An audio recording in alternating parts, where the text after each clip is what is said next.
Good morning, everybody. Orange J here with another War of the Visions video, and it's dark and early on Monday morning, but not dark and early as usual because once again, it is icy outside. We have no school here, so I got to sleep in a little bit and wake up to some huge news in War of the Visions. This is a massive week upcoming for mostly this reason, but for other reasons as well. We're getting the NIER reincarnation, NIER Automata, it says NIER Automata right there. We're getting that collaboration rerun this week in War of the Visions. A2 is going to be a new unit that drops. The old units are coming back. The old vision cards and gear are coming back with a bunch of new stuff. So a ton to go over there.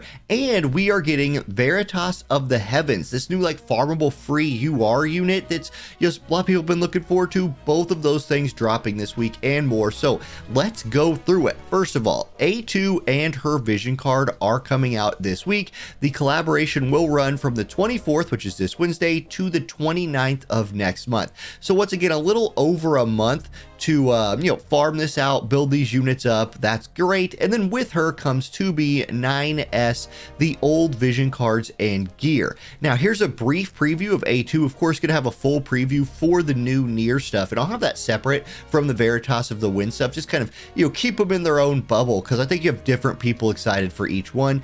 But here is Vortex of the Past and Hatred A2. You're type number 2. Her new job: High Dragoon Spellblade subjobs. Her limit break deals large damage to targets within range. You could say it's a cross shape, but it's not like that single cross, it's the double cross, or two wide up and down cross. The X and the Y coordinate both go to 2 and -2. You see what I'm saying? Chains of inflicting status ailments, slow and immobilize for 3 turns, and lower slash attack resist while the targets are immobilized. So powerful looking limit break right there. Then we have a sequential ability, Rend and Mend. You could probably guess what this does. This is a diamond-shaped AoE, raises own defense piercing rate for 3 turns, and removes courage from targets within range, deals damage medium, and activates repair, where she recovers HP of herself and an ally. So this will probably be her core DPS move with that follow-up heal. Then Destructive Spiral lowers percentage of area attack resist, another core move right here, of targets within range for 3 turns, and deals medium damage. A ton going on. A2 is going to be a really fun unit to play with that new Greatsword main job. Then we have A2, the Deserter Vision card. Okay, this is Sword Red Mage, Greatsword, and Gun. Greatsword continuing just to receive love on these VCs. Slash attack up, pierce attack resist up, area attack resist up. So it's an AoE resist card for those jobs. And then guild battles only receive elemental chain resist up. And then the Vision Mastery ability is Guild Battle Ice Attack +2, Critical Evasion +3. The Bestowed effect, attack up, max HP up, with the activation requirement A2, slash attack up. So limited for A2 slash attack up. Attack max HP up for anybody that wears it. There's your jobs. There's your Vision Mastery ability for guild battles. A lot going on with this Vision card. It's pretty good. Okay, returning collaboration units. You're getting 2B back, so if you want to get her, you can. Same thing with 9S. Both fun units. 9S more of a supportive backup damage type unit. 2B definitely an evade type unit, although you can go with a more bruisery build for her. She had her day. Then this vision card. This is a wind vision card, so not job based, just wind. Luck Spirit critical damage up. Hey, this is an old vision card. All those stats still relevant, so still a good VC today. Wind units get attack up. 2B herself gets slash attack piercing rate and agility up. Okay, bingo board missions. Oh, excuse me. I will absolutely forget to edit that out. Anyway, bingo board missions for the new and the old stuff, which includes the return of pod. Like, you're going to be able to get pod, which is something that a lot of people have really wanted. It's a unit resist with agility on it, accessory that you don't have to wear in your Trustmaster slot. It's a big deal. Not having pod has sucked for people for a really long time. Okay, the Chocobo mission will be farmable for them, all that. Now, round 2 of what feels like huge news, Veritas of the Heavens and a Watch Pot Voiles. This is a vision card that we haven't received in global yet. We're getting that, and then win Veritas. So let's see here. 124. He's coming out with the vision card. It's not specifically a him vision card, by the way. In fact, it like keys in on some other units, not him, but it is coming. So then bingo boards for both of those, challenge missions, and JP bonuses. Here's a brief preview for him, and he will also have his own preview video. Sworn 8 Heaven. So this is a theme. We're going to get a lot of these Veritas units. He's Paladin, Pugilist, Subjob.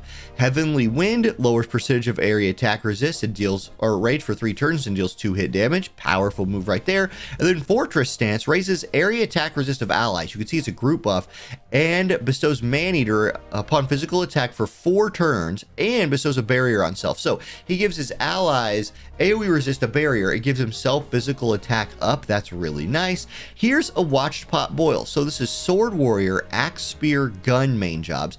Crit evasion, unit attack resist up, there's a big one, and attack up. So pretty solid right here. I especially like that for guns, considering that's kind of a thing I'm looking at trying to build.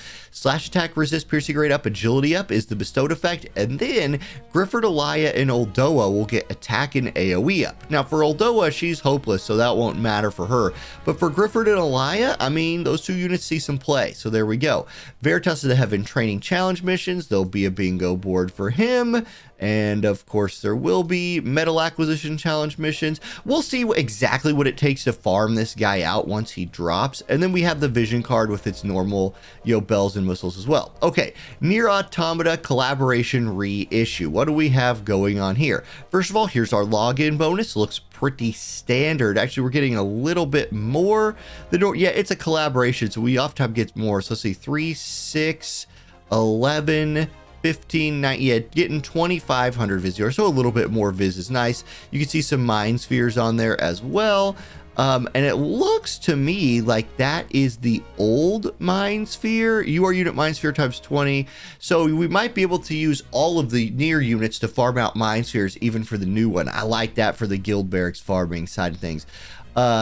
Reissue collaboration mission. There's where you can go get your pod. Milestone missions are back. EXP and JP double up for the NIER event missions.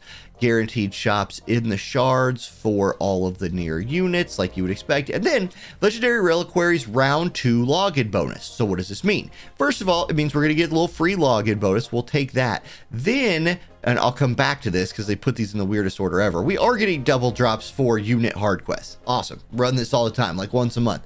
Back to Legendary Reliquaries if we can. Chocobo Expedition, Gill up, and yeah, great.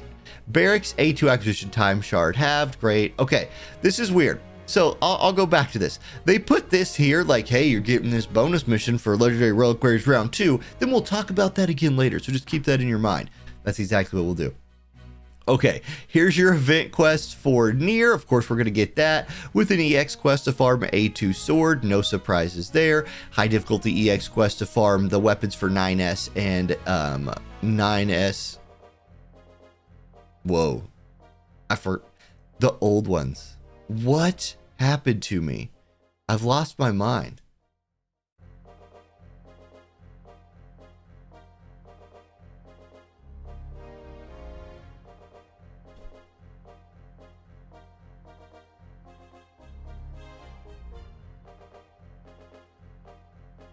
$2B, 9S and 2B as well, because my god, I can't. It's dark and early. We have to have one like mess up for dark and early.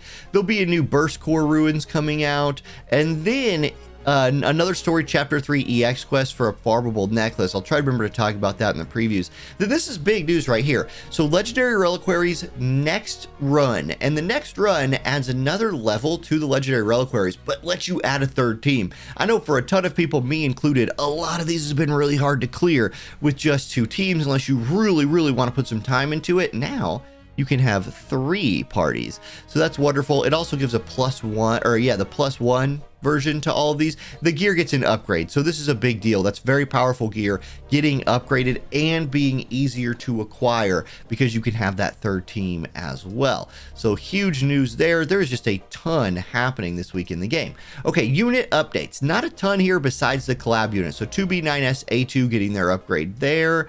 Bloodsword, Gidgy Glove, Cruel Arrogance, Pod, and Virtuous Contract getting +1s.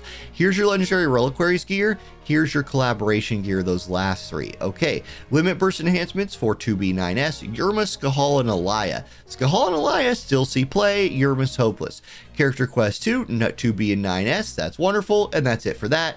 Jobs are getting updated for vision cards with new jobs and vision cards being added, and then it mentions that there's about to be sometime soon the addition of a feature update. And actually, this feature update is right now. I thought this was a future update. This doesn't say future update, it says feature update. This is a bigger patch than I thought it was.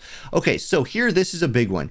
Implementation of a function that allows increase of Esper SP. Players will be able to increase an Esper's SP by using the new skill potion item. Only non-elemental Espers can use every element. So yeah, it actually, like with the non-elemental Espers, from what I've seen, the elemental Espers can use a specific element to gain like 10 or something new skill points. The non-elementals like Odin can use every potion but only get one, so it's an interesting trade-off there. We'll of course dive into this more when it comes out. Then when using an element skill potion, of course skill potions can be used after Espers achieve max rank 10, and then training board reset, you'll get all your SP back. SP will not be returned as skill potions. So you can't return your skill potions, but if you spend skill potions on an Esper and you reset them, you will get that many points back. You just won't get the potion back and be able to use it on a different one. So here's what the item looks like. These will just let you fill out their boards a little bit more. If you don't understand this is skill points, like the things you put into Esper boards. These are things you can buy in game for medals, like Mog medals, guild medals, and use to increase your favorite Espers more. I love this idea, by the way. Skill potion examples. So there's like a red one, there's a cost 31, there's a cost 41 that's rainbow, because keep the same theme. That's really great. And then that's it for the news today. All right, great. So there we go, guys. Big week for the game. Looking forward to it. Lots of videos dropping between now and Wednesday covering all this new stuff. Have a good one. I'll probably get to work on those videos today because I don't have school. See y'all next time. Peace.